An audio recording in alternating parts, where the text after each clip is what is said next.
whomever they want to contact with, it's impossible. This is the profound example. Even sometimes U.S. government has a hard time gathering information about the fact in eastern Turkestan. In the past, on many occasions, the U.S. Embassy, the political bureau of U.S. Embassy in Beijing, contact me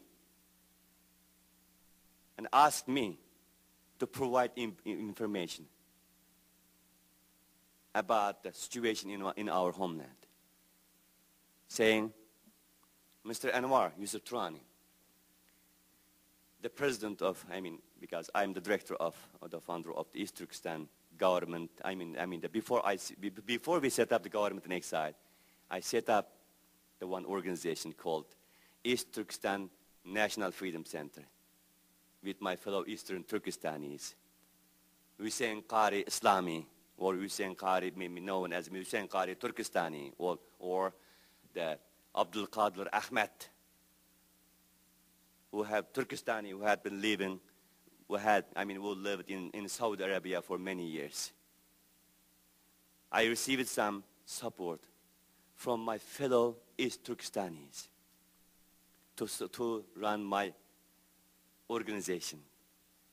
And I still appreciate their support. And so that's why I mentioned their name.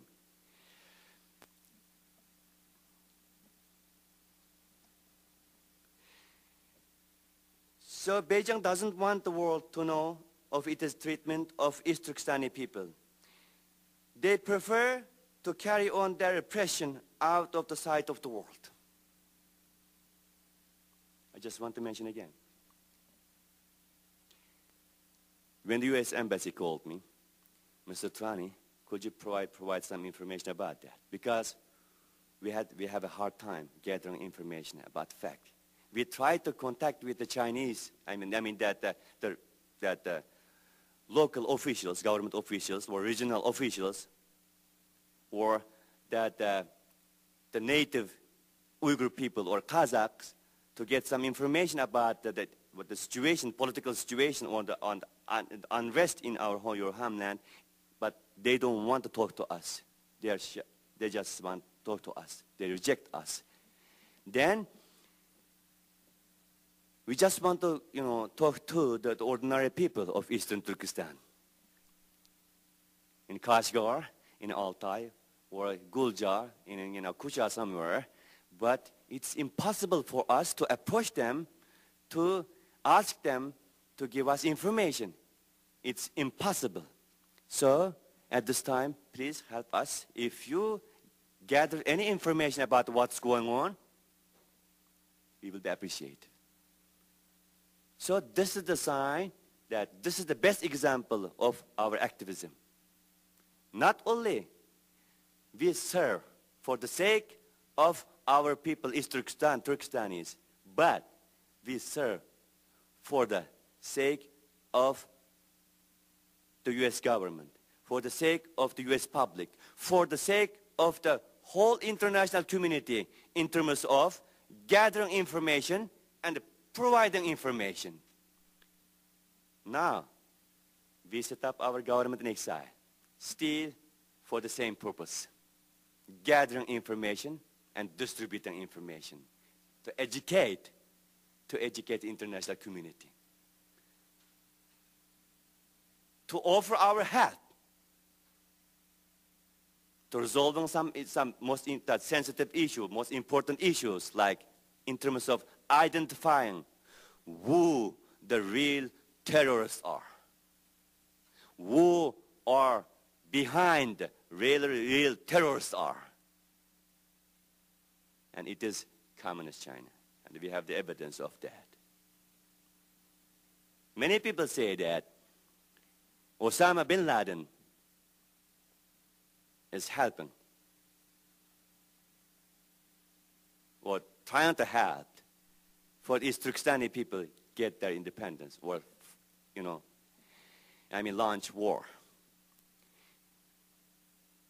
It might be true, but I don't have any evidence. There's no sign that Osama bin Laden is trying to help us. For about 1 decade right now, ever since Osama bin Laden reappeared in Afghanistan, 1995, right? I didn't hear anything from Osama bin Laden saying that, there's somebody, a nation is crying, and orphanage nations, helpless nations just need help. And he never mentioned anything. Of course, he mentioned the other causes, like the general cause of the Muslim people. As the best example, the cause of Palestine. But he never mentioned about us. I'm so sad about that. If somebody wants to help the oppressed nation, if somebody wants to help the oppressed Muslim people, anybody must tell something about us. I'm not saying that we need all types of support. We don't need any terroristic support, killing innocent people. But we need help to get our independence from anything, from any way, by any means, except terroristic act, killing innocent people. Even we propose many beautiful proposals to our neighbor, China. Last night, I and Lloyd Miller, we just prepared something about some proposal. And Lloyd is going to present his proposal, how we can resolve this issue without any bloodshed, without any killing, without any persecution, without making, the people of China, unhappy. We don't have any problem with many ordinary Chinese citizens. As long as they give us what we want. They listen to us and they work with us. First of all, they must recognize the independence of our homeland. And then we work together.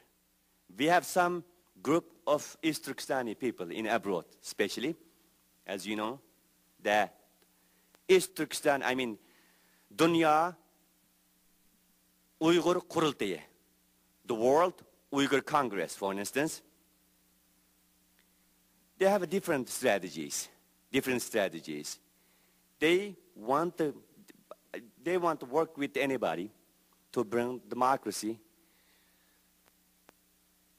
to China. And I respect that. I also do the same thing.